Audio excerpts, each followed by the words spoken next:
Once in a while, you come across a book that you want to tell people about. You start with the premise that we should be aware of how well we tell stories that help us think about our current world and our futures. That's what this book called The Great Derangement is all about. The author, Amitav Ghosh, takes us through the very way we think of our stories, our history, our politics. And along the way, we have a little bit of excitement referring to movies and the novels, and also think about the reality of the ecological catastrophe of global warming. And is there a gap with these things? Is the way we tell stories helping us understand the world? Think about it. For us ordinary people, it's important to face up to the reality that our very way of imagining things may not be adequate for the job of adapting to the vast catastrophe of climate change. The wrong thought patterns, small scope solutions, little hero narratives can lead us astray from the giant long-term collective outlook that we really need. There's a real consequence for a place like Canada, a resource-based economy with a colonial past, making its transition from oil. There are some things to resolve. The Great Derangement, the book, is about storytelling, not being up to the task of helping us make sense of our changing world. I'm Paul Burns, and this is Climate Action Matters. We're a fact-based discussion about climate change and Canada's transition from fossil fuels. We put people in touch with good information and point to the best ways of getting involved. In arenas like literary studies, we might think, well, there's not much there in all that fiction. You might say, hey, wait, I thought this channel was about the facts. Well, there is something to say about the preparedness of our own imaginations for the changes to the weather. Today we'll talk about climate change and the imagination. What is the Great Derangement? And how does this apply to us ordinary people in Canada? Let's do some work and take a look.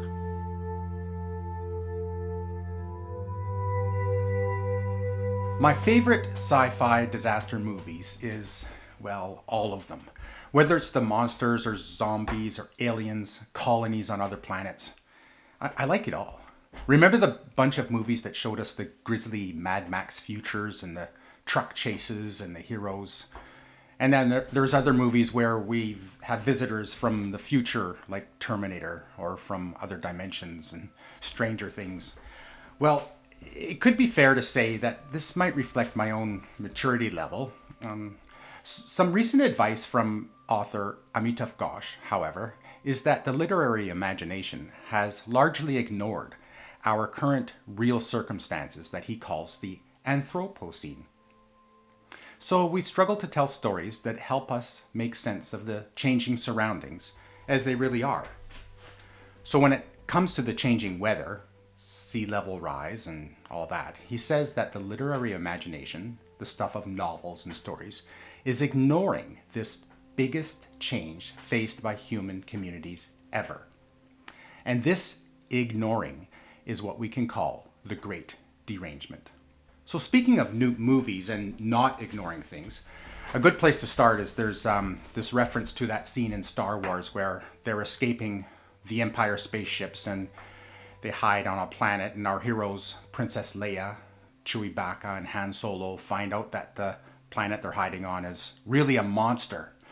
And that's no cave, he screams. And that's a bit of a harbinger for us today. Really, for us humans, it's only been a few hundred years since it was widely held that the planet we live on was some kind of living thing, a being attached to the gods or whatever, and it would unleash some kind of tsunami or volcano for vengeance, or a drought or a flood or storm, as much as she wished, until sacrifices were made.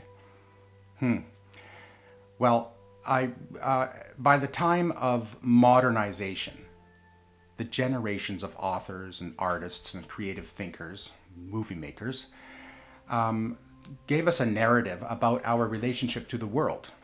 Nature became an outsider. It was something to be tamed, even within ourselves. Civilization was about control and conquering the natural world, making parks and getting resources for industry and commerce. Amitav's book takes us to the next fold in this, and he looks at the emergence of the human era, the Anthropocene. The human-caused changes to the planet. In the Anthropocene, humans caused changes to the planet, and that will in turn have an impact on humanity's future. In this era of geological history, humans have had a far-reaching, irreversible impact on the planet. The examples are plentiful. The floods, the vanishing lands in Bangladesh, tornadoes where they did not occur before, and there are fires that are incomprehensibly large and frequent. There are the annual 100-year storms creeping up and down the coasts.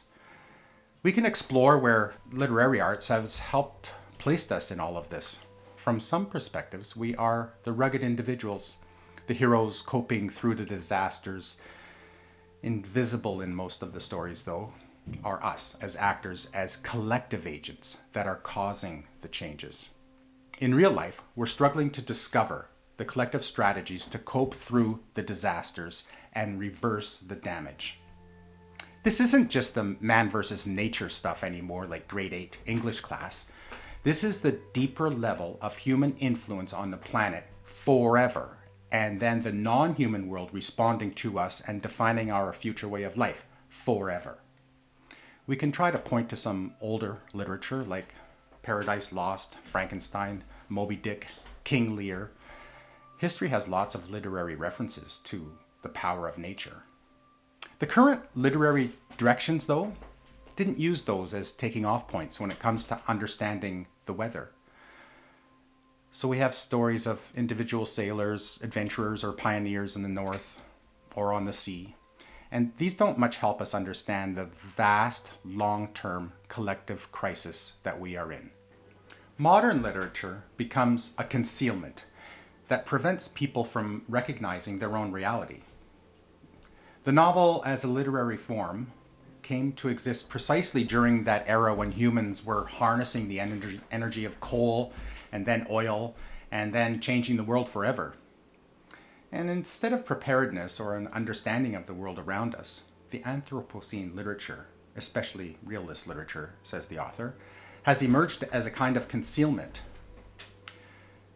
When the future comes and we take a look at what we've written, the author asks, will it be the case that ours was a time when most forms of art and literature were drawn into forms of concealment that prevented people from recognizing the realities of their plight? There are a few ways that Amitav explains this to us. The first part of the explanation is about imagination and the believable.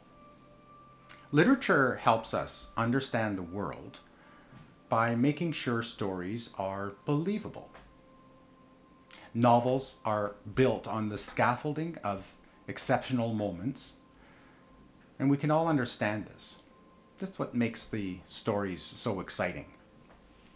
Then one has to see the basic task of writing as also making the stories believable. In the world of novels, we build places that we can believe, and the conditions in the story have to reflect the everyday enough for us to suspend disbelief. We can often say truth is stranger than fiction.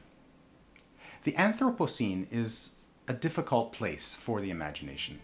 We are in an era where the unimaginable weather and global sea rise are the most likely future, and the continuation of the present weather is the least likely. Now, we might be able to see that fiction, as we know it, has no place to go when reality gets incomprehensible. This contradicts one of the central tasks of storytelling about making things believable, with some exceptional moments. The Anthropocene turns this on its head because in the Anthropocene, everything is exceptional and nothing is believable. The second part of the explanation has to do with the priority of the individual over the collective. We can take a look here and see how the novel deals with themes of the individual rather than the collective. In the era of global warming, the whole world is much smaller in some ways. What happens on the other side of the world is intimately tied to our own experience and behavior. We can use this observation to point to some of the limitations in the novel form. The novel relies on stories from usually individual protagonists and their own heroic journeys. And this does not translate that well to the situation where the adventure is global and the consequences are community-centric rather than individual. We can quite imagine how this works with a little mental experiment. For example, how can climate justice as a concept be narrated? I mean, the real scale and violence of it all. The story spans generations and continents and economic ways of life, yet still ties people tightly together in the same battles with the same floods and fires and relocations.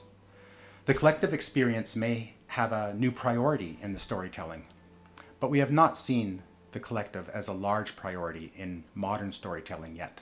Finally, there is the area of intimate connections over vast distances. A person can spend a good amount of time talking about migrations due to weather conditions. These are part of the current and future reality around the globe. And even those that want to play down global warming consequences, they'll agree that there's going to be migrations from coastal communities due to sea level rise. It's just a matter of how much and how soon. The Anthropocene is about forces that are hard to understand, insistent, and inconceivably vast. Events from British Columbia to Bangladesh are of the same origin in these times. From Singapore to London, we're all joined in the experience of the same phenomenon and will struggle for joint solutions. Forces of unthinkable magnitude that create unbearably intimate connections over vast gaps of time and space, as the author puts it. For most governments and politicians, as for most of us individuals, to leave the places that are linked to our memories and attachments and to abandon the homes that we have given our life roots, stability, and meaning is nothing short of unthinkable. This at a time when the global warming has become a global and collective predicament. The priority for addressing the vast connections across time and space has not yet had a place in the novel form. Moving on from the limitations of the novel form and storytelling, Amitav Ghosh addresses history and politics in the imagination. Global warming is a product of all human activity over time. We are at once all responsible and at the same time not equally responsible. Rich countries burned more oil for longer. In the broader discussion, though, the lens of empire and imperialism, there's a focus on Asia, given the special history and recent developments as they apply to the scale and urgency of climate change. For sure, the use and control of fossil fuels are connected to power and empire. The clear examples of this are with everything from the spinning jenny to the steam engine to shipbuilding. And so it goes, power follows wealth in the modern era. Wealth follows control of fossil fuels. There are massive global equity and reparations issues associated with this. On the topic of history, the Great Derangement is that our choices are framed in a pattern of history that seems to leave us nowhere to turn but toward our own self-annihilation. Like, until we can imagine things differently. This is especially interesting from a Canadian perspective. Canada is a significant contributor and historical contributor to greenhouse gases. We are one of the worst per capita in the world, and we have been for a long time, which means we're way past our share. We are locked into also some important post-colonial reconciliation work that's intertwined with elements of climate change. Think of the Idle No More activism, anti-pipeline protests, land rights and old-growth forest preservation, just to name a few. It's a wicked story of the Canadian experience that combines these threads. The work to come to terms with the post-colonial reality is the Canadian experience. Also, the very basis of our economic history belonging to global power alliances and extractive industries is also the Canadian experience. Increasingly, so the lesson from Amitav Ghosh goes, it's inevitable that Canada will deepen its connection to the collective global exercise of addressing climate change. Either that, or we're going to deepen our role in the Great Derangement. In the category of sometimes heading off things with a question, have we built the storytelling to imagine all the ways that Canada is linked to its past and to many other places in the era of climate change?